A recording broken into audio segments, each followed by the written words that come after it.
Hey, my name is Benjamin McCarthy. Today, in this video, I'll be showing you how to paint an anglerfish with digital software.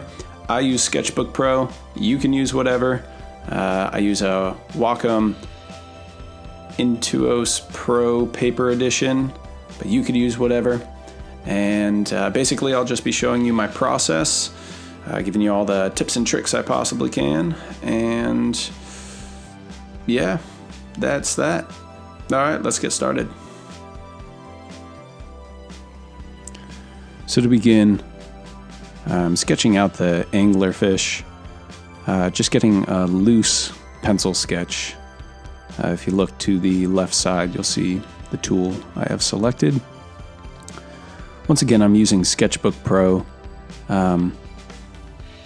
These same tools are available on Photoshop or a number of other digital softwares. So after getting the initial sketch, I'm just going over it with my line work. You kind of think of this like inking.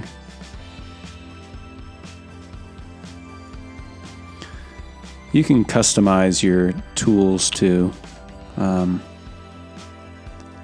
could make your own custom pencil.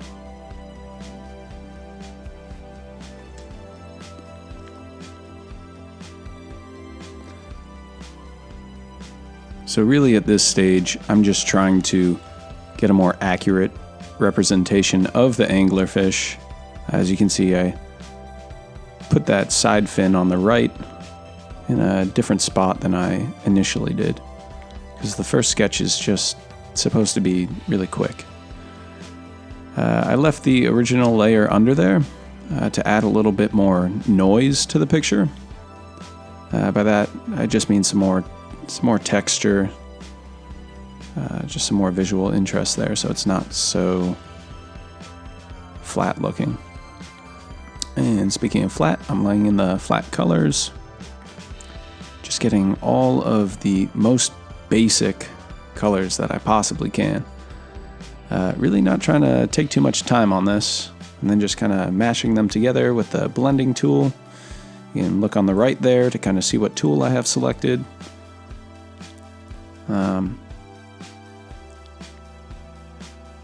Yeah, so just kind of mixing the four initial colors I have there. I have the cool light coming from above, and some of the local color on the anglerfish, the pink. And just getting a less stiff, rigid looking version of it. Kind of starting to incorporate some shadows.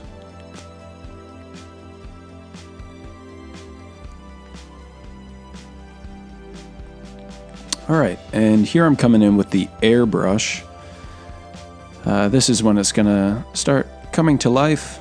So the airbrush, as you can see on the right side with my tool bar over there, the airbrush is just going to give me nice soft strokes when I'm painting.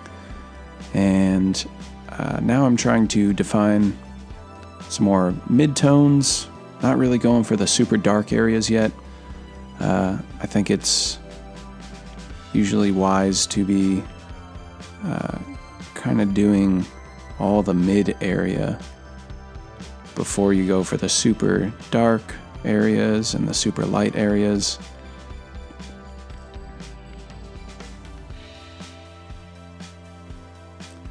And the airbrush is going to be my primary tool from this point forward. I'll tap into maybe one or two other tools.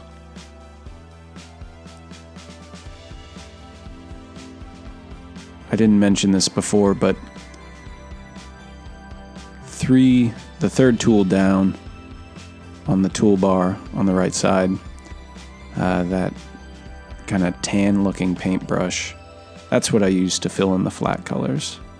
It's going to go by a lot quicker doing it that way than trying to airbrush in the flat colors.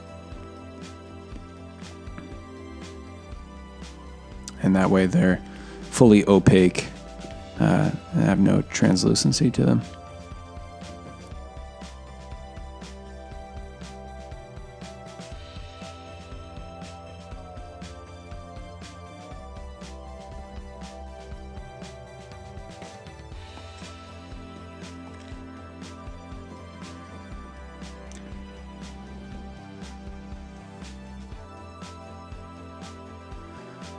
So another thing I want to point out here, to really make a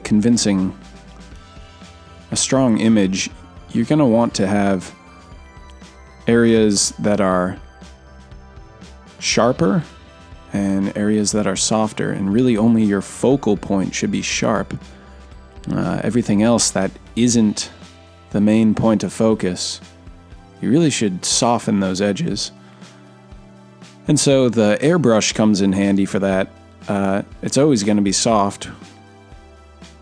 So kind of using that as you would like glazing in, say, traditional, like an oil painting, kind of glazing over what you've already done with the airbrush is going to soften up background elements like the tail, the little fin on the side, those tendrils or whatever those little things are on its back sprouting out, sprouts. All that stuff should be kind of softer than the eye and the teeth and that gnarly upper lip. That stuff is what you want the viewer to look at, or at least it's what I want the viewer to look at. So I'm going to try and bring those things into kind of sharper definition. Same thing with the teeth in the back there. You can see some are kind of more faded out than others. You don't want all the teeth to be competing for the spotlight. And that kind of applies to the whole picture. If everything's competing and there's not a certain area of focus, it's just going to be a headache.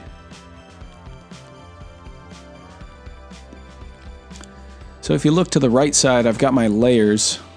I've got my sketches above so that I can paint underneath them and still see the sketch. If I had the sketch underneath, like drop below towards background, I'd just be covering it up and I'd have no guideline. And that's what the sketch serves as. It's kind of a roadmap so that you can still stay on target. If you sketch out a good roadmap, then it's just kind of like paint by number, which is that's pretty fun. So here I'm just trying to treat some areas that haven't gotten enough attention. Got to give them a little bit of love. The fin over here. Maybe not too much love though. If I start treating it like the golden child, if I start making it the most important part of the painting, that fin on the side is going to be the focal point. You're no longer going to be drawn to the eye of the anglerfish. You're going to look right at the fin if it becomes too detailed. So I bail out on that after, so much time. So now I'm adding in a little bit more saturation. You can see my color puck, the color picker, right above the anglerfish nose. I guess you could call that a nose, where that pole is sprouting out that has the sort of lantern, the bioluminescent lantern.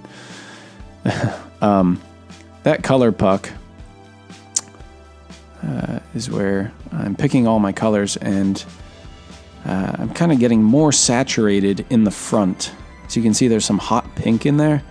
That's going to really bring out the front. Saturation and lighter tones, highlights, as well as more shadows, dark shadows, like in the mouth. That's where your eye is going to gravitate towards. So this applies to any kind of art. If you're a traditional painter, if you're a digital painter, even in film and photography does this naturally. You have an area of focus, and your eye does it naturally too. But it can only focus on one thing at a time, really. You can't hold your finger up in front of your face and see that in high detail and see what's behind it in high detail too. There's always going to be a trade-off. So you're going to see one in focus, and the other is going to be blurry. And if you can replicate that in your painting, then it'll be successful. So there it is, the nasty looking anglerfish. What a beauty. All right, thanks so much, guys.